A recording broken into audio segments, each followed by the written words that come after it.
everybody! How are you? My name is ProfesorRich, and this is a video about colloquial language.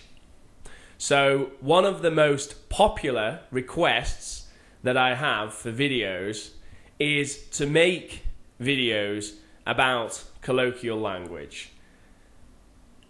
The problem with that is colloquial language basically means thousands and thousands of verbs, thousands of expressions, thousands of idioms, and on top of that, most colloquial language is very regional. So people from different regions speak different kinds of colloquial language. And I don't only mean America and Britain, I mean Liverpool and Manchester. I mean London and Edinburgh. So different cities can speak different kinds of colloquial language. However, I can give you some tips, that's small pieces of advice, for improving your language colloquially. So if you don't know what colloquial really means, basically it just means informal, the kind of language that you use when talking to your friends. Okay? So the first thing that I'll say about colloquial language, and the best thing you can do to improve your colloquial language, is to perfect the pronunciation of the schwa. So the schwa is the name of a sound that's very common in English, and it's a sound that Spanish people find very difficult to pronounce correctly. So it's the sound like in the word the. So for example, if I say the teacher, then the sound appears twice, the teacher, and that's the sound So to show you how common this sound is, in particular when we speak colloquially, I can show you a sentence. For example, the teacher can explain. The teacher can explain. So in that sentence, the schwa appears 4 times. It's the same sound 4 times. The teacher can explain. Another example. The computer isn't bigger. The computer isn't bigger. So again, there, that sound appears 4 times. The computer isn't bigger. So the first thing that you should do if you want to improve your colloquial language is to perfect that sound. The next thing that you can do to improve your colloquial language is to learn to always contract when you can. So, for example, you don't say, it would be a good idea. You say, it'd be a good idea. And you don't say, I think it will rain tomorrow. You say, I think it'll rain tomorrow. It'll. So learn to always contract when you can. The next thing that you can do to improve your colloquial language is to learn the most common ways of saying things. So, For example, the most common greeting in English, and I've talked about this before, but the most common greeting in English is, how's it going? So learning things like that helps you to sound more colloquial as well. A very common way that I would greet friends of mine would be, hey man, how's it going? And that can apply to girls or boys, it doesn't matter. Hey man is strangely a gender neutral pronoun. Hey man, how's it going? Next, well, actually, another example of that, in British English, rather than saying, do you have, or I have, or I don't have, we use a very strange, irregular, colloquial expression, which is, have you got, or I've got. Now, this is quite peculiar because it looks like present perfect, but it's not. It functions like present simple. It functions exactly like do you have, okay? So here's some examples. I've got the keys. That means I have the keys. I've got the keys. This sounds much better to me if you say I've got. It sounds much more colloquial. It's how I would speak myself on a daily basis. I've got the keys. Have you got the keys? Notice the pronunciation as well. Not have you got, but have you got the keys? With just have just gets have you got the keys? I haven't got them. I haven't got the keys. Yeah, again, not I haven't got, but I haven't got the keys. So just notice the way that pronunciation and words change as native people speak to their friends.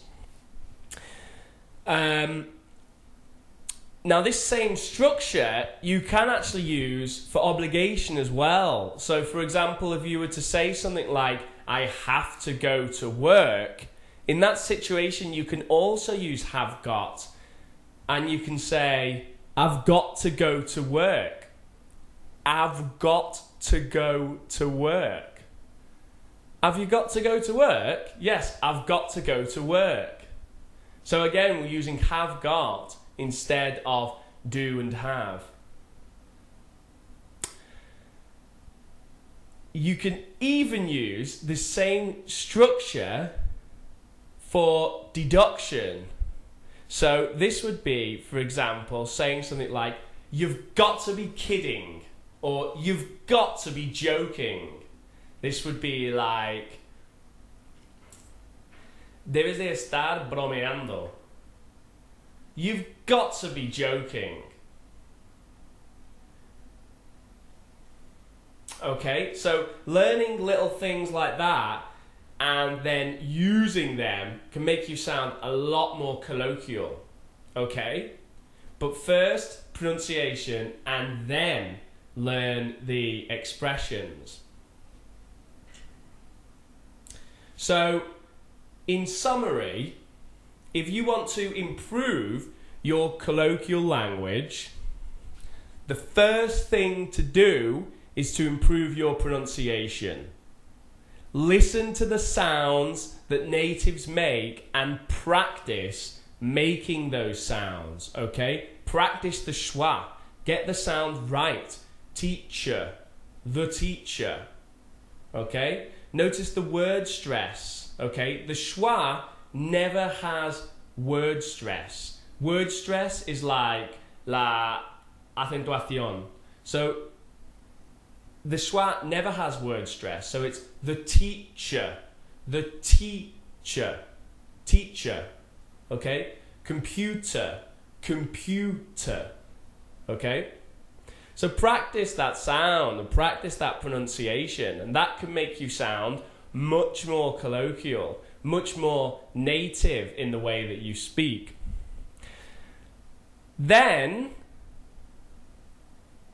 learn to always contract when you can, okay? It's very, very rare that people speaking to their friends don't use a contraction, only in very specific circumstances, okay? So learn when you can contract and do it all the time when you're speaking, okay?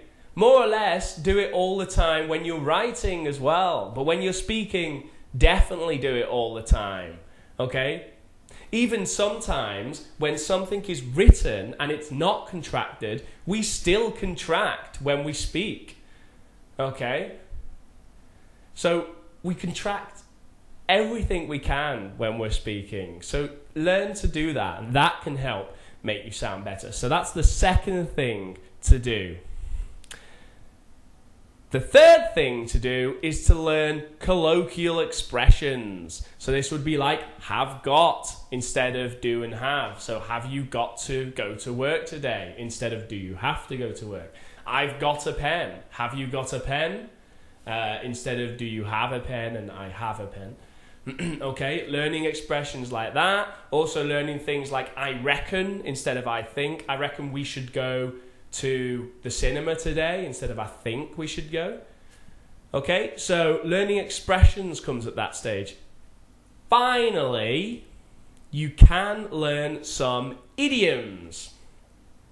So idioms are expressions that do not make literal sense, but we use them to say something. So the meaning they have doesn't make literal sense if you look at all the words. For example, one idiom would be the elephant in the room. So the elephant in the room in English means something obvious that no one is talking about, okay? Something very obvious that no one is talking about, okay? So the big elephant in the room, of course, was the horrendous smell that everyone was choosing to ignore. Now, idioms can be fun, okay? They're a bit stupid and they make you laugh and you go, oh, that's funny, the elephant in the room, okay? And you remember it and you find it funny and you use it, and that's okay.